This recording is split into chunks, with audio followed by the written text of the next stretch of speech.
I wouldn't miss this. It's the place I want to be. Hear about new innovations, hear what other people are doing across, the globe.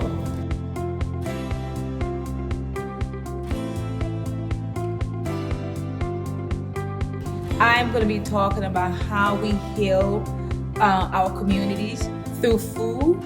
It's about accessibility.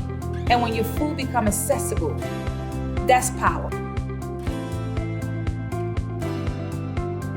I'm really impressed by the female leaders taking care about issues today and challenges tomorrow to really let it drive solutions for agriculture today. You get to learn. You get to see what other people are doing and connect the dots. I'm delighted to be back, in part because of the energy, the reassurances, the camaraderie, the support system, intellectual, institutional, financial, and to just continue on this journey of food systems transformation.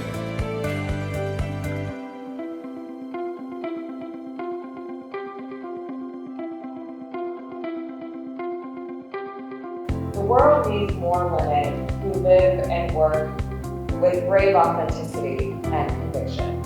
So align your actions and your goals with the highest, most exquisite version of yourself, and then watch how the world starts to change around you.